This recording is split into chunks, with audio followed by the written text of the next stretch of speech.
Salut mes petits pragmas. Alors, je sais pas si vous vous rappelez, on en a parlé hier, pour ceux qui ont vu la vidéo, que la Confédération rurale voulait reprendre les blocages. Et donc si vous avez suivi la chaîne depuis qu'on traite cette révolte agricole, vous avez bien compris que la FNSEA se réempare à chaque fois du mouvement, puisque au début c'était un soulèvement de la base. La FNSEA a voulu s'emparer du mouvement et dire aux gens reprenez vos tracteurs et rentrez chez vous. Ils se sont fait envoyer chier, hein. Toutes les vidéos sont trouvables sur ma chaîne.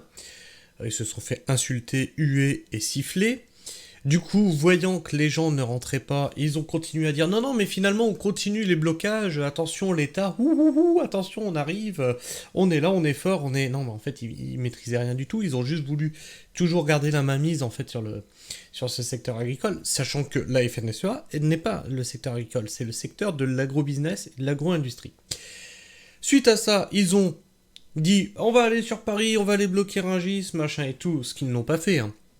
Mais par contre, la coordination rurale qui allait réellement sur Rungis s'est fait bloquer par la FNSEA qui s'est mis en lien avec les politiques pour empêcher le convoi d'avancer et de l'arrêter avant qu'ils arrivent sur Rungis, voire de mettre en garde à vue les membres de la coordination rurale qui étaient arrivés jusqu'à Rungis. C'est bizarre ça, parce que théoriquement, ils sont censés défendre le même truc, c'est-à-dire les agriculteurs. Or là, on assiste clairement à une guerre de syndicats. Je vous avais dit depuis longtemps qu'on assistait à un genre de théâtre où l'un essayait de prendre le dessus sur l'autre, sachant que la coordination rurale, elle se bat avec des moyens de syndicats, et la FNSEA se bat avec les gros moyens de l'agro-industrie et la collaboration avec l'exécutif. Or, la vidéo d'hier, qu'est-ce que je vous disais ? C'est que la coordination rurale reprenait, pensait et avait exprimé le souhait de reprendre les blocages dès lundi. Bah dis donc, comme c'est bizarre, la FNSEA annonce que avant le salon de l'agriculture, elle menace le gouvernement de reprendre les blocages. Bah oui, il faudrait pas qu'elle lâche le truc, la FNSEA. Hein.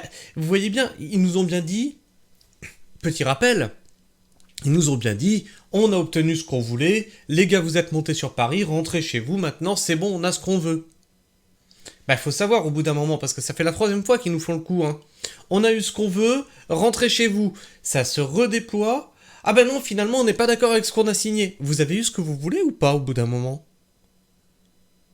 En fait, ce qu'il y a, c'est que la base ne vous suit plus du tout. Donc en fait, ce qui se passe, c'est que comme la base ne suit pas, c'est la FNSEA qui est à l'arrière, à chaque fois en train d'essayer de récupérer le truc et de l'étouffer, hein, parce que ça lui convient pas. Ce qu'ils ont signé, pourtant, il me semblait que ça lui convenait totalement. D'ailleurs, il faudra m'expliquer pourquoi vous avez fait virer les caméras de survécu, hein, quand Arnaud Rousseau est venu parler aux gens qui bloquaient Paris. Faudra m'expliquer peut-être. La FNSEA, avant le salon de l'agriculture, le syndicat menace le gouvernement de reprendre les blocages. C'est étonnant ça. C'est les mots de la coordination rurale qui parlait du salon de l'agriculture, de reprendre les blocages, etc. etc. C'est quand même bizarre, hein. C'est quand même bizarre. Vous voyez que là, on a affaire en fait à un syndicat suiveur qui s'accapare le mouvement et qui le détourne en fait. Alors, je vais vous mettre ça sur le côté que vous puissiez le lire avec moi. À moins de 2 semaines de l'ouverture du salon de l'agriculture, la FNSEA ne lâche pas la pression sur l'exécutif. Ah bon ? Bah écoute, je l'apprends parce que apparemment, il n'y avait plus de blocage jusque-là. Et apparemment, la FNSEA ne lâche pas la pression. Alors si quelqu'un a des infos là-dessus, je suis preneur, parce que bah moi j'ai pas vu de pression mise sur l'exécutif de la part de la FNSEA. Par contre, la Confédération rurale, la coordination rurale et la confédération paysanne, là j'en ai un peu plus entendu parler. Mais oui, mais là, oh là là, oh c'est le syndicat qui remue de trop, ils sont pas dans la discussion, ils sont que dans l'action, et puis ils cassent tout, et puis... La FNSEA, vous me rappelez clairement la CFDT. Oh, mais faut être dans la discussion. Oui, mais faut se mettre autour d'une table de négociation. Finalement, pour la retraite, la CFDT n'a rien obtenu. pour les ordonnances qui ont cassé le code du travail, la CFDT n'a rien obtenu, etc., etc., etc. En fait, la FNSEA, vous n'obtenez rien, mais vous voyez que la base continue à remuer. Vous voyez que déjà, les mecs, ils ont brûlé vos drapeaux, hein, vos adhérents. Et je suis surpris que vous n'ayez pas encore reçu vos cartes d'adhérents découpées, hein, parce que y en a beaucoup hein, qui pensent se barrer de votre syndicat. C'est étrange. Je pense que vous avez déjà dû en recevoir. La FNSEA ne lâche pas la pression sur l'exécutif.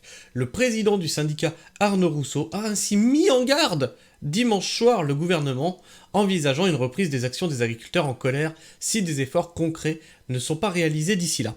Alors, c'est très intéressant puisque dimanche soir, il a annoncé ça. Et hier, je tournais la vidéo, je vous disais, regardez, la coordination rurale a annoncé vendredi soir, reprendre les actions lundi. Vous voyez comme quoi on a affaire à un syndicat suiveur. Vendredi, la coordination rurale annonce quelque chose. Le dimanche, la FNSEA, elle dit « Oulala, attention, attention, on est là, c'est nous qui gérons le truc !» Non, vous gérez rien du tout, en fait. On n'est pas dans le bon tempo. Ah non, c'est clair, vous n'êtes pas dans le bon tempo, vous avez 3 trains de retard à chaque fois. Il faut accélérer le tempo. Mais je croyais que vous aviez obtenu ce que vous vouliez, mais au bout d'un moment, mettez-vous d'accord avec vous-même, a averti le patron du premier syndicat agricole. Interrogé sur BFM TV, alors oui, ça aussi on l'a beaucoup expliqué, hein, c'est bizarre parce que ce syndicat-là, il est reçu par tout l'exécutif, il est sur tous les plateaux de télé, il a dit qu'il avait tout obtenu, mais finalement, il continue les blocages. C'est étrange, c'est bizarre, hein. En amont de l'ouverture à Paris de ce grand rendez-vous annuel, le 24 février au 3 mars, où sont attendus nombre de politiques, dont Emmanuel Macron. Un rendez-vous prévu avec le Premier ministre. Mais je croyais que tu en avais déjà eu un. Attends, parce qu'il me semblait que tu t'étais entretenu avec Gabriel Attal et que tu en étais sorti satisfait des accords que tu avais trouvés. T'attends encore un autre rendez-vous ? Mais que se passe-t-il ? Arnaud Rousseau a en outre expliqué qu'il doit être reçu par le Premier ministre Gabriel Attal mardi après-midi, mais que depuis 10 jours, et la suspension des barrages et actions des agriculteurs, il n'a pas eu de rencontre ministérielle, ni avec le ministre de l'Agriculture, ni avec le Premier ministre, et pas de point de suivi. Alors, comment ça se fait que t'as fait lever les blocages ? Parce que moi, je sais pas, mais moi je suis syndicat majoritaire, je demande quelque chose, je ne fais pas rentrer des mecs qui ont fait des centaines de kilomètres, qui ont bouffé du gasoil et des tracteurs, sans avoir obtenu ce que je demandais. Donc là, tu nous joues encore une fois du pipeau. Il reste 12 jours avant l'ouverture du salon que tout le monde fasse son travail. Bah oui, commence déjà par faire le tien et arrête de faire lever les blocages à chaque fois qu'il y en a un. Parce que c'est comme ça qu'on fait pression sur le gouvernement. Enfin bon, bref. A-t-il demandé, s'étonnant de ne pas avoir eu de point d'étape quand il n'y a pas de réunion programmée, pas de coup de fil passé. Oui, ça nous inquiète. Moi, ce qui m'inquiète, c'est que par 3 fois, t'as dit aux gens de rentrer chez eux, de reprendre leur tracteur et de rentrer chez eux, dans le calme. Moi, c'est ça qui m'inquiète. Et en fait, là, tu vois que ta base, elle remue, donc tu dis « Ah là là, bah c'est vrai, oh là là, dis donc, j'ai pas eu de point, on n'a pas fait le point avec le Premier ministre, oh là là, oh là là. » Non, non, t'as obtenu ce que tu voulais. Arrête de nous jouer de la flûte, là. Notamment sur le plan élevage. Nous, on a mis des propositions très concrètes sur la table. Ah ben justement, tu as mis des propositions très concrètes sur la table. T'as fait rentrer les gens chez eux sans rien avoir obtenu ? Si on se moquait de nous, évidemment que ça ne pourrait pas se passer dans les conditions classiques de l'accueil du président de la République le premier samedi d'ouverture du salon, a prévenu Arnaud Rousseau. Personne n'a intérêt à nous balader.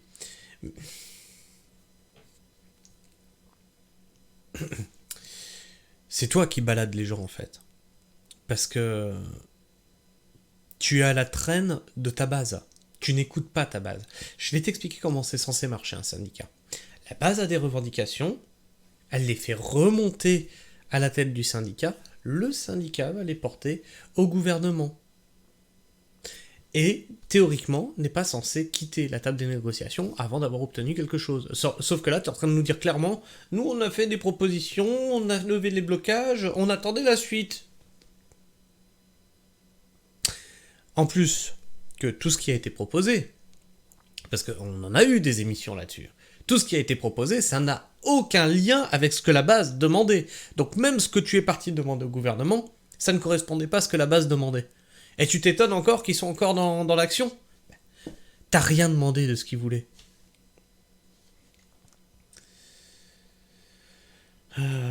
Alors, après 2 semaines de blocage, de routes et d'actions parfois tumultueuses, les manifestants ont levé le camp début février, après 3 salves d'annonces du Premier ministre sur des sujets aussi divers que les pesticides, les retraites des exploitants ou la viande de synthèse. On veut voir des décisions concrètes qui se voient dans les exploitations, a expliqué le patron de la FNSEA. Même si on comprend que, concernant la loi, on a besoin d'un peu de délai. Non mais en fait... t'as pas compris, t'as pas suivi l'actualité. Tout ce que Gabriel Attal t'a promis, l'Union Européenne a dit non. Il me semblait que l'ex-présidente de la FNSEA, tu sais, celle que tu as suivie là, Christiane Lambert, elle a la Copa Cogeca. Elle signe des accords au niveau européen. Il me semble que tu devrais être bien plus au courant que les autres, pourtant. Je comprends pas. Parce que l'Europe, qu'est-ce qu'elle a dit ? Elle a dit non, ce que vous avez promis, vous ne l'aurez pas. Alors, je sais pas, tu suis peut-être pas l'actualité, je sais pas. Il avait évoqué le 2 février l'idée d'une loi d'ici le mois de juin. Personne n'a intérêt à nous balader parce que s'il n'y a pas de rendez-vous, à la fin, on reviendra, a-t-il martelé dimanche. Sauf que tu sais très bien qu'au mois de juin, personne ne bougera parce que c'est de gros travaux dans les champs, sur les exploitations, etc. Donc là, c'est pareil, tu nous joues du pipeau.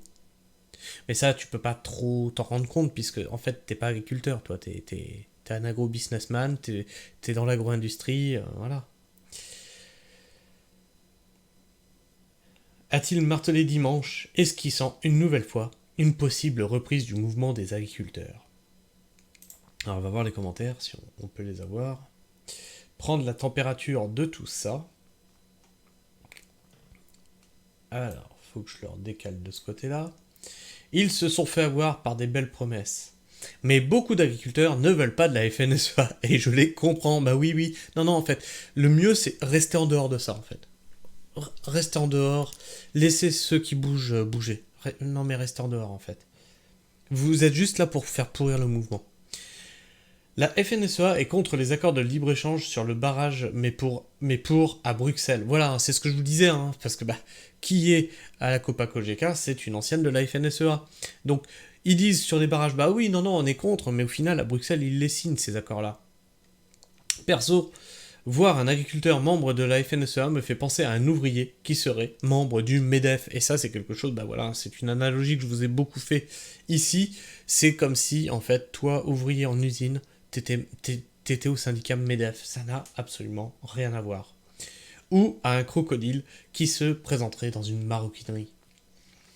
Ils se sont fait avoir par de belles promesses. Je pense qu'il faudrait remplacer le service militaire obligatoire par un stage quelques mois chez un agriculteur. Ça éviterait les commentaires débiles. Je ne vois aucun agriculteur à la FNSEA, uniquement des industriels assistés d'un autre temps. Après le gasoil détaxé, les pesticides à gogo, ils veulent quoi ? Des pneus de tracteur gratuits ? Voilà quoi on en est réduit en fait, à être représenté par ces nazes en fait. Parce que voilà ce qui en ressort, oui, vous avez eu des pesticides, les zones de non-traitement, le gasoil détaxé, voilà. Mais c'est pas ça qu'elle demandait la base. Elle demandait des prix, et pas des primes. Pas des primes. Soutien total aux agriculteurs, ne surtout rien lâcher avec ces bonimenteurs du gouvernement et de la FNSEA. Les membres de la FNSEA ne sont pas agriculteurs mais des industriels de l'agroalimentaire au service des grandes surfaces et des usines à malbouffe européennes. Soutien total aux vrais agriculteurs, donc surtout pas à la FNSEA. Principe de tout gouvernement. Hâte-toi lentement.